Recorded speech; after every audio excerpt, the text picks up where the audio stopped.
Bueno, hola a todos, mi nombre es Andrés Castellanos y hoy vamos a mirar acerca de los fundamentos básicos de la espectroscopía. Es uno de los temas que más abarca cuestiones de análisis instrumental. Fundamentos de los básicos de la espectroscopía tiene mucho que ver con el comportamiento de la luz y la materia. Ahí en el fondo tenemos una, una foto, una fotografía, una imagen de lo que son los espectros de emisión de muchos elementos de la tabla periódica. Y vamos a ver nosotros que los espectros de emisión van a estar dados gracias al espectro visible que solo puede ver el hombre humano. Entonces, empecemos.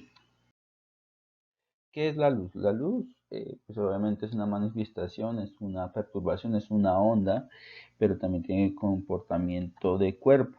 Recuerden, de acuerdo a la lectura que tuvimos la semana pasada acerca de la luz. Entonces, si recordamos aquella lectura, vemos que Isaac Newton fue el que empezó todo esto junto a Leonardo da Vinci acerca de la composición de la luz. Entonces, gracias a él pudimos entender o comprender que la luz no es una luz blanca como tal, sino es compuesta por varios tipos de luz, radiaciones, que obviamente en ese tiempo no se llaman radiaciones, pero trajo consigo la composición de la luz a través de un prisma, a través de un dispositivo de difracción. Entonces se pueden ver los 7 colores, que pues nosotros también lo vemos en el arco iris. Después llega Thomas Young, que él llega siglo XVIII, siglo XIX a trabajar con la luz y propone que la luz no es una forma corpuscular, que es lo que decía Newton y los anteriores a él, sino que era más bien una onda. Entonces la luz, de acuerdo a su experimento, que muchos de pronto han visto de manera casual, indiferente, pero que muestra el comportamiento ondulatorio de la luz. Por ejemplo, puso un foco luminoso y a través de ciertas rendijas se vio que pues, hay zonas que se complementan y otras que se destruyen. Y pues obviamente solo ocurre con las ondas. Michael Faraday, ya mucho después, finalizando el siglo XIX, habla de los campos eléctricos y magnéticos. Y Maxwell, James Clerk Maxwell, que es un prodigio en la física, nos muestra que el trabajo de Faraday está muy relacionado con la luz. Gracias a ellos, nosotros podemos llegar a lo que conocemos como la luz, una onda electromagnética. ¿Qué quiere decir eso? Que ya se reevalúan muchos conceptos de Newton, se reevalúan muchos conceptos de Young y además con otros estudios acerca de la luz llegan a esta conclusión, que pues obviamente eso parte en dos la naturaleza de la luz en la historia. Campo eléctrico, campo magnético lo contiene la luz y obviamente estos dos componentes van a ser importantísimos a la hora de mirar cómo la luz va a interaccionar con la materia. Obviamente con la lectura que tuvimos nos dimos cuenta que realmente el concepto fundamental de la luz como cuerpo y como onda nos lo da la mecánica cuántica. Ya por allá después con el trabajo de Schrödinger se complementan todos estos avances. Entonces, si la luz se comporta como ondas, como partícula, y más adelante pues se ve que son los fotones, aquellas partículas, gracias a la mecánica cuántica, nos queda por decir, bueno, la luz, ¿qué componentes pueden ser evaluados, analizados o estudiados? Obviamente, pues conociendo la mecánica de las ondas, podemos llegar a ese estudio un poco más detallado. Es necesario entender que las ondas son perturbaciones en un medio y que obviamente va a tener un receptor, una fuente y el medio de dicha perturbación, que esos son los componentes de una onda. Una fuente que provoca la perturbación, un medio que permite la propagación de esa perturbación y un receptor que es el que recibe toda esa perturbación. Obviamente cuando hablamos de ondas pues, lo podemos ondear, o lo podemos asociar a las perturbaciones que sufre un lago en reposo cuando cae una piedra en un estanque. Pues cuando ustedes ven que cae una piedra en un estanque, pues pues salen como unos pliegues en el agua indicando pues la formación de ondas. En ese caso son ondas mecánicas. El sonido también nosotros lo asociamos a ondas, porque pues obviamente el sonido es una perturbación mecánica que se puede recibir mediante el oído. Entonces la luz va a tener esos componentes de onda y eso es lo que nos va a permitir llegar a entender el concepto un poco más detallado. Por ejemplo, aquí tenemos un modelo de onda y ¿qué tiene? Pues tiene tiempo, distancia, amplitud, longitud de onda, y vamos a mirar cada uno de esos conceptos. Miremos entonces la amplitud. La amplitud de una onda electromagnética, o sea, porque pues obviamente estamos hablando de la luz, es una cantidad vectorial. Es una cantidad vectorial que tiene magnitud, que tiene sentido, que tiene dirección, y pues son conceptos físicos que abarcan una gran cantidad de temas, de medidas, de magnitudes, y pues obviamente el sonido va a tener componentes vectoriales. Proporciona medida de la fuerza del campo eléctrico magnético en un máximo de onda. La amplitud me indica la intensidad de la señal. Entonces, la amplitud me va a indicar por distancia la intensidad con la que esa onda es producida. Entonces, entre mayor sea la amplitud, pues obviamente será mayor la intensidad de la señal. Longitud de onda.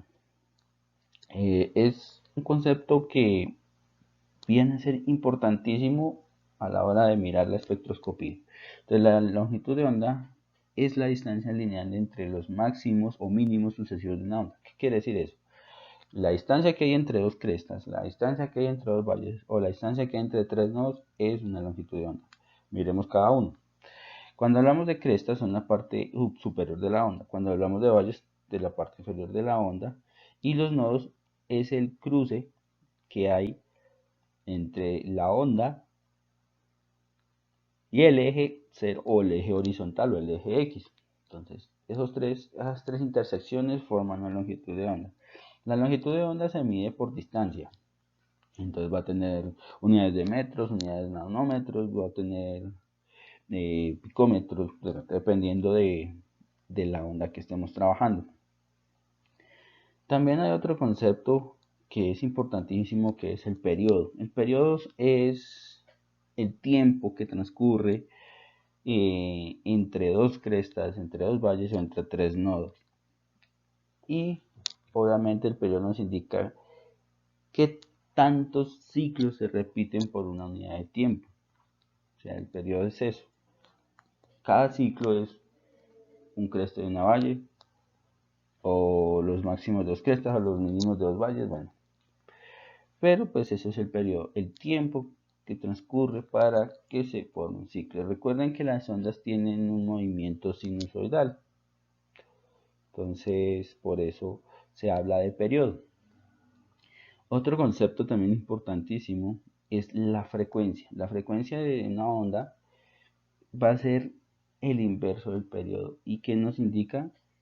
El número de oscilaciones, o sea, de una cresta y una valle por unidad de tiempo. Y pues obviamente la unidad de la frecuencia va a ser segundos a la menos 1, que pues más adelante adquiere el nombre de Hertz. Ahí vienen entonces los famosos Hertz, que es segundo a la menos 1. Y Hertz obviamente es una unidad muy familiar para algunos de nosotros. Bueno, entonces si nosotros ya sabemos estos conceptos de ondas y qué componentes tiene una onda, ya podemos hablar de lo que es la radiación electromagnética. Entonces aquí tenemos una imagen, un gráfico donde nos muestra la frecuencia en Hertz, que es segundo a la menos 1, y la temperatura asociada a cada radiación. No quiere decir que en la parte roja de la frecuencia el calor es por debajo de lo establecido y que la parte que es como violeta o fucsia está lo más alto. Son solamente aproximaciones y vamos a ver que muchas de esas frecuencias va a tener una interpretación como tal. Entonces encontramos las ondas de radio, las microondas, el infrarrojo, el visible, el ultravioleta, los rayos X y los rayos gamma. Esos tipos de radiación nos van a permitir, pues obviamente más adelante, ver muchas técnicas espectroscópicas. Dependiendo de la frecuencia o dependiendo del tipo de onda, adoptamos una técnica instrumental. Entonces veamos uno por uno qué nos trae cada tipo de onda. Las ondas de radio. Las ondas de radio son ondas que tienen una longitud de onda supremamente larga. Aquí, por ejemplo, parece 10 a la 3, o sea, en kilómetros. Recuerden que en las unidades 10 a la 3 es 1000. Entonces 1000 metros pues es un kilómetro. Longitudes de ondas supremamente largas. Por eso el radio fue uno de los instrumentos que revolucionó la comunicación en el siglo XX, siglo XIX, siglo XX.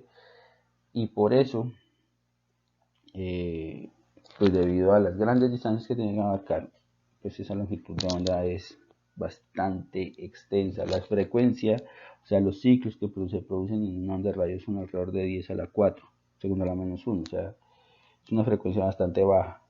Son frecuencias que utilizan las emisoras, las señales de televisión análoga. Hoy en día, obviamente, la mayoría son sistemas digitales, pero pues, en su tiempo los televisores y los radios funcionaban con onda corta, onda larga. Onda corta, onda larga son las ondas de radio. Entonces, pues ahí tenemos las antenas de radio, de televisión, de sistemas de comunicación que se trabajan con ondas de tal longitud. También vemos los microondas. Las ondas en microondas son ondas que tienen alrededor de 10 a la menos 2 metros, o sea que hay una frecuencia de 10 a la 8. Entonces ya la frecuencia aumenta y la longitud de onda sigue disminuyendo. Ya en el orden de los centímetros, las ondas de microondas se utilizan principalmente para excitar o para intensificar el movimiento molecular. Por eso, un horno en microondas es capaz de calentar alimentos en un tiempo supremamente corto. Entonces, estas ondas lo que hacen es aumentar la energía cinética de las moléculas de agua del alimento y por consiguiente aumentar la temperatura desde adentro. Los microondas también en una época se utilizaban para los celulares antiguos, más antiguos, utilizaban bastante esta señal de microondas. Hoy en día utilizan entre microondas el infrarrojo. Obviamente, pues los microondas no solo se limitan a los hornos, microondas también las encontramos en el espacio sideral, lo encontramos en cualquier aparato electrónico que emita alguna señal. Entonces, pues ahí tenemos un gran ejemplo. La radiación infrarroja, aunque nosotros no la veamos, es de amplio uso en la vida cotidiana y en el mundo. La radiación infrarroja ya estamos hablando del orden de los micrómetros, o sea, ya estamos hablando de longitudes de onda de 10 a la menos 5 metros, y además la frecuencia ya tiene que ser un poco más alta. Donde se utilizan los infrarrojos en todos los aparatos electrónicos que funcionan a control remoto. El control remoto activa una frecuencia en el orden del infrarrojo y esa frecuencia la recibe el electrodoméstico, el equipo que tiene que ser operado. Entonces ahí tenemos la radiación infrarroja. La luz visible, pues la luz visible es la pequeña franja que puede ver el ojo humano. La franja del visible que abarca un segmento muy pequeño de la radiación electromagnética es lo que puede ver el ojo humano. Hay animales que pueden ver en el infrarrojo, hay sistemas biológicos que perciben microondas, incluso hay seres vivos que pueden detectar ondas de radio. Sin embargo, pues el hombre no puede llegar a eso. El hombre solo es una pequeña parte de ese espectro. Por encima de la región del visible, pues tenemos la radiación ultravioleta. Colocamos el sol porque pues es igual la fuente primaria de esta radiación en el mundo. La radiación ultravioleta obviamente va a tener un ancho de banda muy pequeño, ya al orden de 10 a la menos 8, o sea, ya estamos hablando de los nanómetros. Y la frecuencia pues ya va a ser más alta, 10 a la 16 Hz. Entonces, ya por ejemplo, al aumentar la frecuencia pues va a tener que ser más intensa la señal. ¿Y esto qué conlleva? Por ejemplo, en sistemas biológicos la radiación ultravioleta puede incluso modificar el ADN. Entonces, por eso los rayos ultravioletas son tan nocivos, porque esa frecuencia tan alta permite la alteración del código genético. Las radiografías, un invento que se intensificó a principios del siglo XX y que pues obviamente trae consigo unos efectos adversos. ¿Por qué? La radiación X o los rayos X son radiaciones supremamente altas en frecuencia que, vuelvo les digo, posible eh, alteración del código genético y por consiguiente formación de mutaciones. Entonces, pues en su época se utilizaba bastante y cuando empezaron a haber casos de cáncer, leucemia y demás, se dieron cuenta que pues, fue gracias a los rayos X. Por eso, cuando nosotros hacemos un análisis de rayos X, se colocan superficies de plomo, se colocan mantas para evitar que toda la radiación afecte a otros órganos, sino que solamente podamos ver la zona expuesta. Como es una frecuencia tan alta, incluso puede atravesar materia, obviamente permitiendo las radiografías.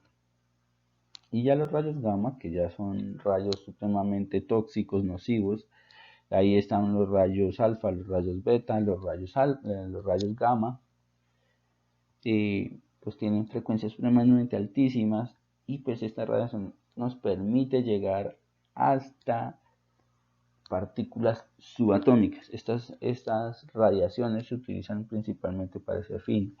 Obviamente hay técnicas radiológicas, porque todo esto es radioactivo, que utilizan radiación gamma, pero pues son en casos muy concretos.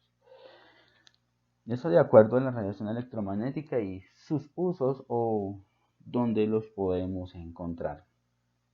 Obviamente podemos hablar de lo que hace con la materia, de lo que hace en la espectroscopía y es de acuerdo también a la frecuencia. Frecuencias muy bajas nos permiten utilizar técnicas de radiación, microondas o ondas de radio para preparación de muestras. La ventaja de estas radiaciones es que al aumentar la intensidad de la señal, las muestras pueden ser tratadas de una manera más eficiente.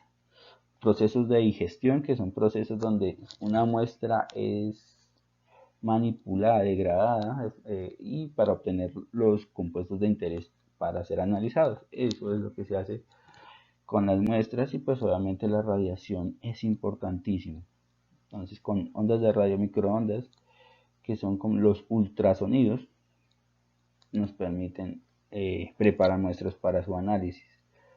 La radiación infrarroja y alcanza la radiación por microondas nos permiten elucidar estructura y grupos funcionales en las moléculas.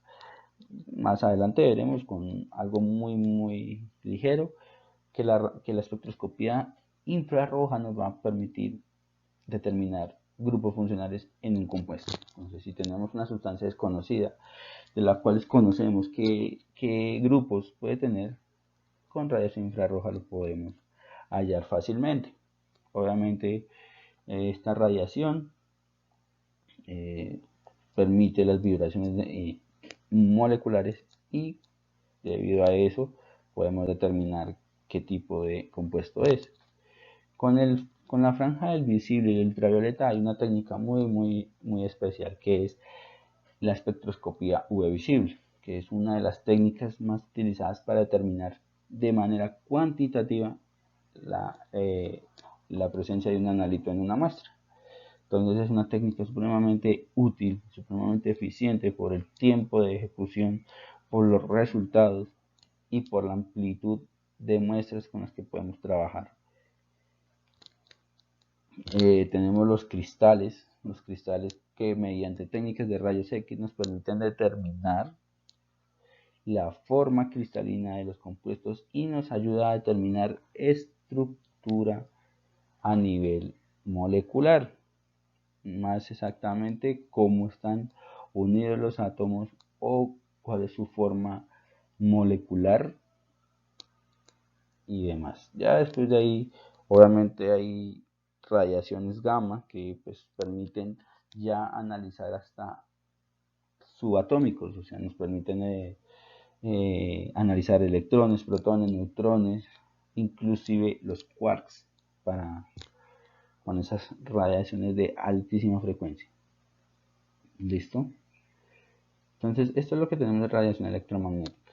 Todas las técnicas que vamos a ver van a utilizar un tipo de radiación, un tipo de longitud de onda, un tipo de frecuencia. Pues obviamente, pues la parte que a nosotros nos afecta a los humanos es la franja del visible, o sea, lo que nosotros podemos ver. Y pues nos vamos a centrar en la espectroscopía y en el espectro visible. Entonces, cuando tenemos el espectro visible, tenemos tres franjas. Tenemos una franja en la parte izquierda que se llama UV o ultravioleta, una franja muy corta que es la franja del visible, que va desde 400 nanómetros hasta 700 nanómetros, y ya después de 700 nanómetros vamos a tener nuestra tercera parte, que es la franja del infrarrojo. Entonces, ¿por qué sale de 400 nanómetros a 700 nanómetros? Porque nosotros en esa franja del visible podemos identificar colores a partir de esas radiaciones. ¿Cómo así? Por ejemplo, si yo quiero ver el violeta lo vamos a encontrar por encima de los 400 y por debajo de los 450 nanómetros. La franja de los azules será entre 450 y 500 nanómetros. Por ejemplo, el naranja va a utilizar una franja muy pequeña, más o menos entre 590 a 620, 630 nanómetros. Entonces todo eso trae consigo un análisis más detallado. Los colores que percibe el ojo humano no son colores, sino radiaciones a diferentes longitudes de onda. O sea, si nosotros estamos viendo sustancias rojas o de color rojo, estamos hablando de 650 nanómetros más o menos aproximadamente. Y pues obviamente la técnica que vamos a utilizar nosotros en esta parte es la espectroscopía UV, que va desde los 150 hasta los 300 nanómetros, y visible, que pues obviamente va desde los 350, 400 hasta los 700 nanómetros. Ya de ahí en adelante el ojo no percibe los rojos porque se da la radiación infrarroja, que ya pues obviamente la frecuencia nos impide ser sensibles en nuestro ojo humano. Entonces, recuérdenlo, el espectro visible va a ser en la región de 400 nanómetros a 700 nanómetros. Entonces, ya viendo todo esto, pues ¿qué es la espectroscopía? ¿Qué tiene que ver con todo lo que hemos visto? ¿Qué tiene que ver con la parte de historia que vimos de la radiación, de la naturaleza de la luz? Pues la espectroscopía es un estudio de la interacción entre la materia y la radiación, ya sea por medio de un proceso de emisión o absorción. Obviamente, cuando hablamos de los fenómenos de la luz, la materia tiende a ser susceptible a la radiación. Por ejemplo, si ustedes colocan un cultivo de microorganismos frente a la luz ultravioleta, ustedes van a matar estos microorganismos. ¿Por qué? Porque la radiación ultravioleta es nociva para estos sistemas biológicos. Si ustedes colocan un pedazo de hielo en radiación infrarroja, tarde o temprano lo va a derretir. ¿Por qué? Porque la radiación infrarroja va a estar asociada al calor. Entonces, pues la luz siempre va a interactuar con la materia. Y gracias a esa interacción nosotros tenemos técnicas instrumentales de análisis conocidas como espectroscopía. Entonces miremos. La espectroscopía viene a partir de la estructura atómica. O sea, nosotros podemos realizar procesos espectroscópicos gracias a la estructura atómica. ¿Por qué? Porque la estructura atómica tiene electrones. Los electrones son los responsables de que haya este fenómeno de la espectroscopía. ¿Por qué? Porque más adelante veremos que los electrones, dependiendo de sus niveles de energía, van a permitir las transiciones que después dará al fenómeno espectroscópico. Pero ¿para qué sirve esto? O sea, la longitud de onda de las radiaciones que una molécula puede absorber y la eficiencia con la que se absorben dependen de qué. ¿Qué quiere decir esto? O sea, para que ocurra un fenómeno como la espectroscopía, pues hay varios factores que deben ser tenidos en cuenta. Entre ellos es el pH. El pH, un concepto que pues, vimos hace unos días, hace unas semanas, es importantísimo a la hora de hacer un análisis por espectroscopía. ¿Por qué? Porque el pH me permite optimizar las condiciones, optimizar el medio y además me permite establecer un equilibrio con la muestra que se está analizando. Por ejemplo, si estamos hablando de actividad enzimática de algún microorganismo, obviamente un microorganismo va a estar más tranquilo o mejor adaptado a un pH determinado. Por eso es necesario el pH. Además, si no tiene que ver con microorganismos, entonces, por ejemplo, muchas sustancias forman complejos coloreados a un pH determinado. Por eso, nosotros debemos tener en cuenta que para un análisis por espectroscopía es necesario establecer un pH. La temperatura también va a ser importantísimo a la hora de hacer un análisis por espectroscopía. ¿Por qué? Porque la temperatura me va a indicar las condiciones favorables o desfavorables que puede operar algún analito. Por ejemplo, si hay análisis que se utilizan bajo temperaturas por debajo de 0 grados Celsius, pues obviamente ya la temperatura es un factor. Igual sabemos que dependiendo de la temperatura un sistema puede ser más o menos eficiente. Y además la constante eléctrica. Obviamente hay más aspectos, pero los más relevantes son estos. La constante dieléctrica obviamente es un concepto que no habíamos tocado todavía, pero que tiene que ver con la naturaleza del solvente. ¿Qué quiere decir eso? Cuando hablamos de constante dieléctrica, lo importante es el solvente en que se está trabajando. Por ejemplo, no es lo mismo trabajar en alcohol que en agua. Por ejemplo, el agua tiende a ser un poco más polar. La constante dieléctrica del agua está cercano a 2 unidades. En cambio, el alcohol tiende a estar entre 0, 5 o 1, dependiendo del alcohol que se esté trabajando. Y pues obviamente esa constante me va a permitir que los sistemas sean más o menos eficientes. Por eso el solvente, que tiene que ver con la constante dieléctrica, son fundamentales a la hora de realizar un análisis por espectroscopía. O sea, no podemos dejar a un lado estos factores y hacer un análisis espectroscópico porque tendremos resultados desfavorables.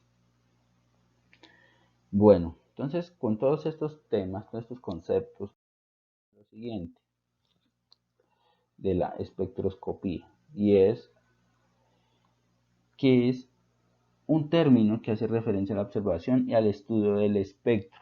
La espectroscopía viene a partir de espectro, de fantasma, o sea, es lo que significa espectro. Entonces nosotros estamos trabajando con resultados, vamos a trabajar con resultados que no son físicamente medibles. Lo que es medible es la luz, pero nosotros en un análisis espectroscópico no miramos la luz, miramos la interacción de la materia con la luz, que esos son lo que se conocen como los espectros. Y pues esos espectros van a tener algunos componentes que veremos más adelante. Entonces, la espectroscopía interactúa con la materia y pues obviamente el campo de acción es bastante amplio. Sin embargo, pues aquí escogemos unos pocos, pero eso no quiere decir que sea tan limitado, ¿no? De hecho, la espectroscopía, dependiendo de la radiación, podemos hacer muchísimas cosas. Entre ellos, estudio de las estrellas. O sea, nosotros sabemos que, por ejemplo, el Sol tiene helio, tiene hidrógeno, tiene carbono, pero pues obviamente no hubo nadie que fue hasta el Sol, cogió una muestra de Sol y lo analizó. No, obviamente eso es imposible. En cambio, con la espectroscopía se pudo determinar la cantidad y la presencia de estos elementos, solamente con la luz que emite el Sol. Entonces, eso es una gran ventaja porque así se ha determinado la cantidad de agua que puede haber en un planeta, la cantidad de un material nocivo como el mercurio, como ácido sulfúrico en algunos planetas, la composición de ciertas estrellas, de ciertas nebulosas, debido a su radiación o a la luz que emiten, podemos determinar qué tipo de elementos contiene y la cantidad que hay de ellos en estas constelaciones, en estas estrellas, en estos cuerpos siderales y demás. También nos sirve para determinar composición de muestras, por ejemplo, espectroscopía de infracción de rayos X que nos permiten determinar qué tiene cada muestra. La espectrometría de masas me permite determinar eh, los elementos que contiene una muestra, un analito, un compuesto. Entonces, la espectroscopia me permite hacer eso, determinar de qué está compuesta las cosas. Difusión de medicamentos, uno de los campos más estudiados en la farmacología, en la química farmacéutica. Cómo el medicamento actúa, su mecanismo de acción dentro del cuerpo humano, dentro de un sistema biológico. Y eso lo podemos analizar de una manera muy sencilla con la espectroscopía. Y además, el metabolismo celular. El metabolismo celular, que por ejemplo, la acción que tiene algunas enzimas, la acción que tiene, por ejemplo, en la división celular, todo eso está asociado al metabolismo celular.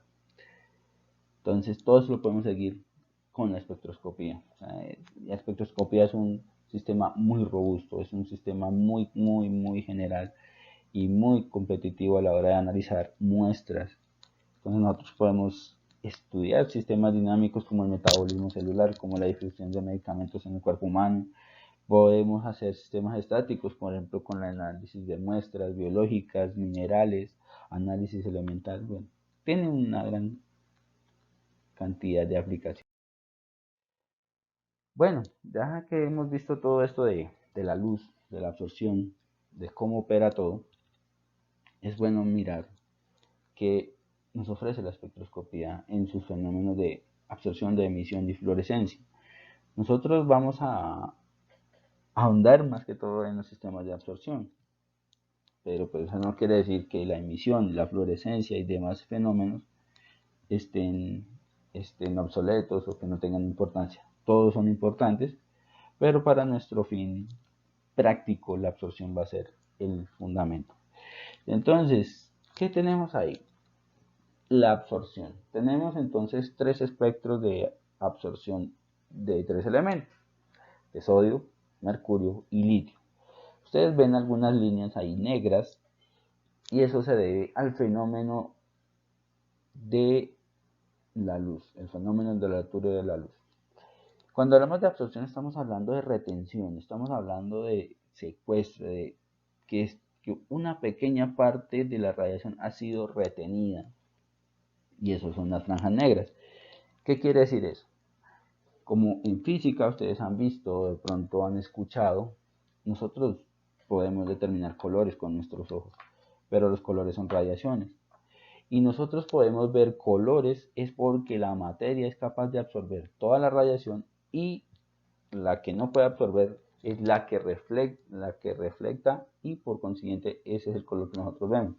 Por ejemplo, si nosotros estamos viendo un color azul, quiere decir que la sustancia que tiene el color azul absorbió toda la luz y solamente devolvió o reflectó el color azul. Entonces nosotros podemos ver el color azul. Aquí, ¿qué nos está diciendo? Que el sodio solo absorbe unas pequeñas cantidades de color. Una línea en 586 nanómetros, en la franja de los UV visibles. Bueno, todo eso es porque la línea negra es la radiación que absorbió el elemento y la demás, como no la absorbe, la devuelve, la refleja y es lo que vemos en el espectro visible, los colores del arco iris. Entonces, estas líneas de absorción están asociadas al número atómico. ¿Por qué? Porque el número atómico está asociado a los niveles de energía que hay en un átomo. Entonces, entre más grande sea el número atómico, mayor número de líneas va a presentar. Por eso el litio, solo podemos ver 2 o 3 en la franja del visible. El sodio vamos a tener alrededor de 11, 12 líneas y así sucesivamente. Cuando el número atómico es mucho más grande, pues obviamente el número de líneas va a ser más numeroso. Ese es un fenómeno de absorción. La absorción en la materia. Entonces, primero tiene que haber la incidencia de la luz en la muestra, en nuestro compuesto objetivo, por decirlo así. Entonces, la radiación incidente, que lo vamos a nombrar como P sub 0, va a llegar a la muestra y la muestra va a permitir una pequeña cantidad traspase de una manera física. La luz entonces va a pasar a través de la muestra y esa luz que ha pasado a través de la muestra se va a llamar radiación transmitida o P, sencillamente. ¿Listo? Entonces, la cantidad de luz que llegó va a ser más grande que la cantidad de luz que va a salir. ¿Por qué? Porque la muestra va a absorber parte de esa radiación y esa radiación transmitida es la que vamos a medir nosotros. ¿Debido a qué? A un proceso de excitación en los niveles de energía que hay en el átomo. Entonces, ahí tenemos 0, 1 y 2. Digamos que entre más pequeño sea el número, los niveles de energía van a ser más cercanos al núcleo. Entonces, si nosotros pasamos de 0 a 1 en niveles de energía, que ustedes lo van a recordar con lo que es la configuración electrónica, más adelante veremos eso. Entre más grandes sean las transiciones, mayor cantidad de energía va a absorber, mayor cantidad de energía vamos a necesitar. Como por ejemplo, como opera una escalera. Una escalera tiene varios escalones. Y digamos que el escalón 0 pues es el escalón de abajo. Si nosotros queremos llevar una pelota del escalón 0 al escalón 2, pues tenemos que aplicar una energía, una fuerza a esa pelota para dejarla en el escalón 2. Si yo quiero escalones más altos, pues necesito involucrar más energía para poder subir esa pelota. Eso es lo que me está diciendo esta gráfica. A medida que yo necesito mayor intensidad de la radiación, mayor va a ser la cantidad de energía que va a requerir. Y de acuerdo a la mecánica cuántica, que es de donde viene esta ecuación, energía es igual a la constante de Planck por la frecuencia. Entonces, ahí tenemos por qué la materia absorbe energía. ¿Por qué? Porque es capaz de interactuar a nivel atómico con los electrones y los electrones pues van a ir a niveles mucho más altos cuando se les involucra mayor cantidad de energía. ¿Eso que nos da? Esas transiciones nos permiten determinarlo en un espectro. Entonces nosotros a través del espectro sabemos qué está ocurriendo en el interior de la muestra. Eso es algo supremamente valioso. Entonces, gracias a esas interacciones, nosotros podemos determinar lo que está sucediendo de manera interna con la muestra. Eso es un proceso de absorción. Llega la luz, interactúa con la muestra va a dejar pasar una pequeña cantidad de luz y de acuerdo a eso lo podemos medir directamente en el equipo, en un espectrofotómetro, que más adelante veremos qué es eso. ¿Listo? Veamos ahora el efecto contrario o el proceso contrario de la absorción y es la emisión. Aquí ya no estamos mirando qué es lo que absorbe el elemento, sino qué es lo que está reflejando. Entonces, pero de manera natural, ojo, porque en la absorción no es natural porque llega la luz a la muestra. En la emisión no llega la luz es dada a partir de la muestra. Entonces, ¿qué vemos acá? Vemos las líneas en el espectro magnético visible. Eso me indica que hay elementos que pueden emitir luz de una manera natural y es el litio, el sodio, el potasio. Bueno, obviamente todos los elementos tienen líneas de emisión y eso es cuando la materia es excitada y se deja relajar. ¿Cómo así? Es como cuando ustedes, con el ejemplo de la pelota y la escalera, para subir la escalera, pues necesitamos aplicarle energía a la pelota. Pero si yo dejo caer la pelota de manera instantánea y sin ningún esfuerzo va a volver al piso cero, al escalón cero. ¿Y eso qué quiere decir? Que va a liberar energía para llegar hasta ese escalón cero. Esa energía que se está liberando son las líneas de emisión que podemos ver acá. Y las líneas de emisión van a estar de acuerdo al número atómico y a su posición en la tabla periódica. ¿Por qué? Porque la tabla periódica me indica niveles de energía. Es por eso que en el litio podemos ver pocas líneas, en el sodio más líneas, en el potasio muchas más líneas y el bario que está más o menos en el periodo 6, pues obviamente tiene una gran cantidad de líneas. Y eso se debe a los niveles atómicos que hay en el átomo y los niveles de energía de los electrones. O sea, mayor número de niveles de energía, mayor número de líneas de emisión. ¿Listo? Bueno, entonces, ¿cómo ocurre la emisión? Yo excito, por decirlo así, la muestra. ¿Qué quiere decir? Yo puedo excitar la muestra con calor, con luz, con sonido, con vibraciones. Yo puedo. Y la muestra, de manera natural, la muestra va a arrojar o va a liberar energía. Y eso es lo que se conoce como radiación emitida. A partir de la muestra, la energía se va a liberar. Y esa energía liberada es lo que vamos a medir en un espectrofotómetro. Entonces, aquí ya la energía que yo le aplico para subir la pelota y al dejar caer la pelota, pues la pelota va a liberar esa energía. Y esa energía la podemos medir fácilmente y va a ser proporcional a la cantidad de materia. Entonces, por eso la espectroscopía es fundamental a la hora de determinar cuantitativamente la cantidad de un analito. Entonces, ¿qué es la emisión? La energía que emite o que libera una muestra cuando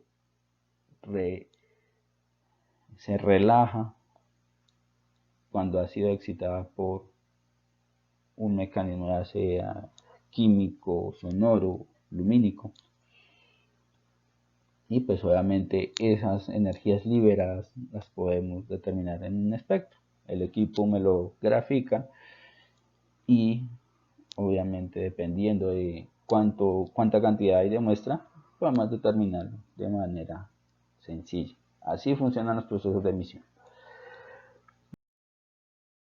¿Cómo ocurre cada proceso?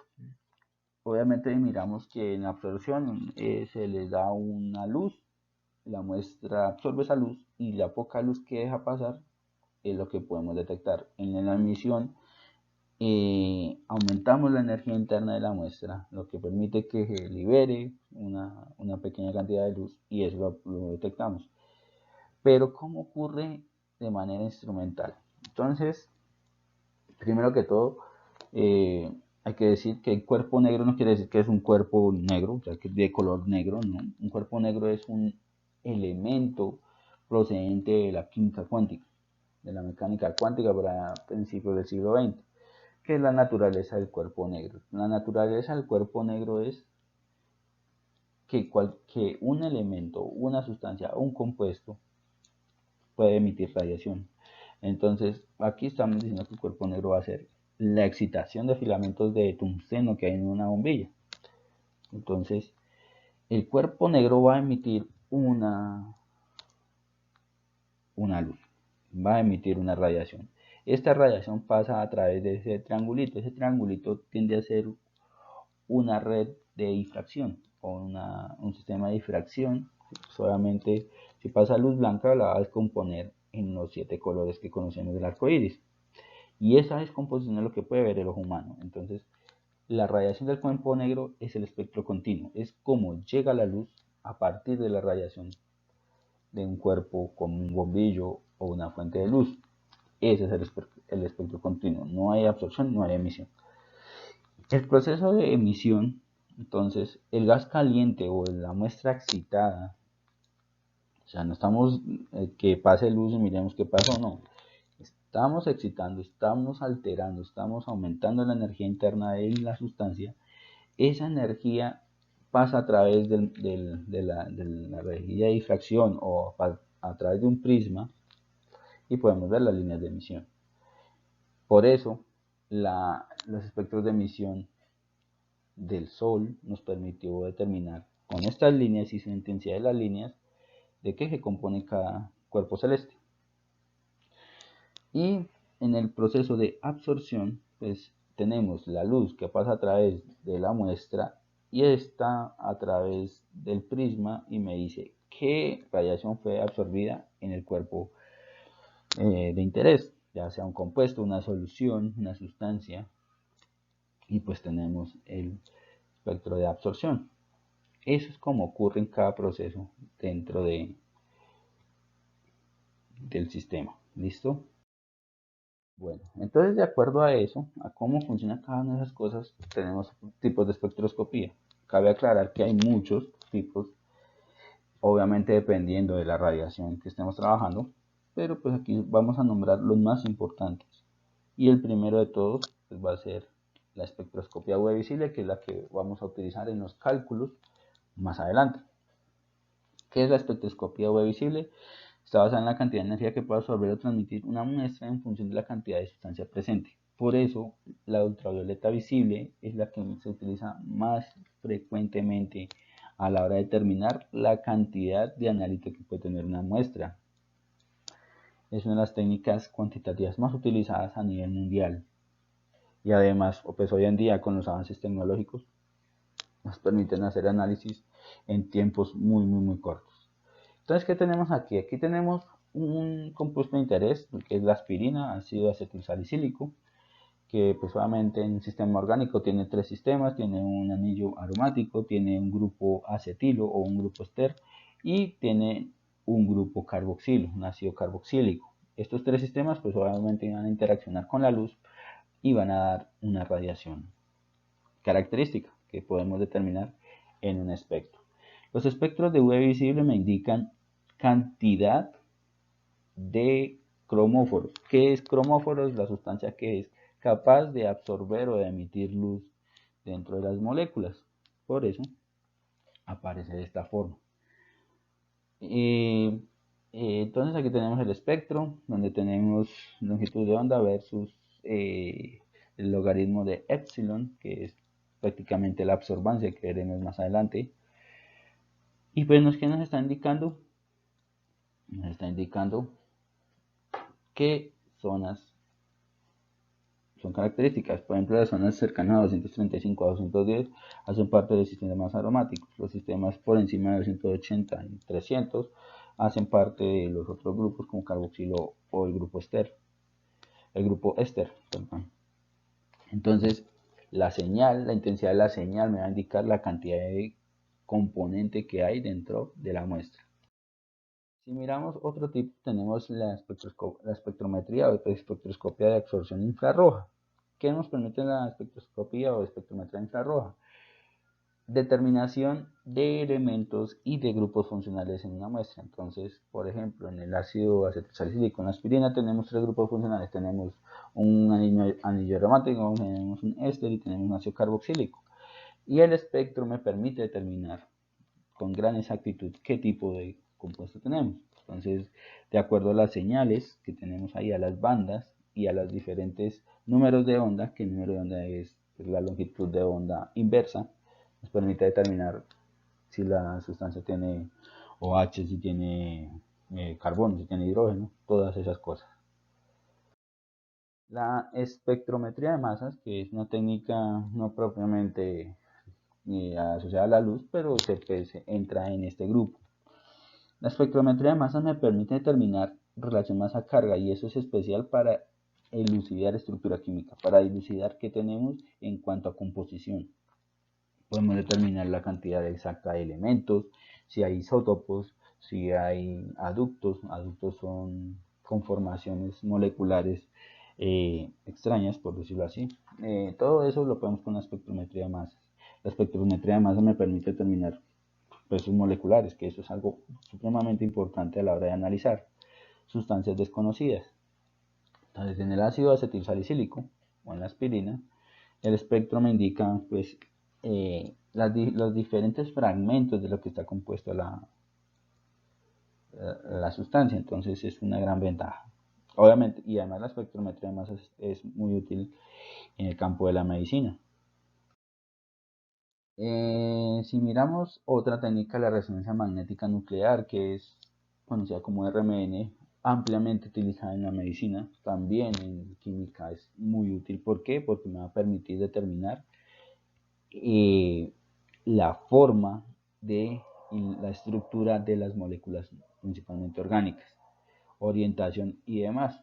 Entonces, a partir del ácido acetilsalicílico podemos obtener espectros característicos de este tipo, donde pues de acuerdo a la señal y a la intensidad yo puedo determinar qué tipo de forma, de estructura tiene la molécula. Y por último, pues tenemos la espectroscopia de rayos X, que pues no es menos importante a las demás, sino que pues para nuestros fines no lo vamos a ver, que se utiliza para determinar estructura electrónica y cristalina. Los sólidos tienen estructuras cristalinas a nivel molecular y la espectroscopia de rayos X me permite hacer eso. Entonces, en el ácido acetilsalicílico, como es un sólido, nosotros podemos determinar la forma de los cristales y cómo está organizado de manera molecular la estructura de la aspirina. Con esto tendríamos entonces una introducción a lo que son las técnicas espectroscópicas de análisis y pues obviamente más adelante veremos todo esto, la gran utilidad que tiene para el análisis químico. Eso es todo, muchas gracias y hasta una próxima.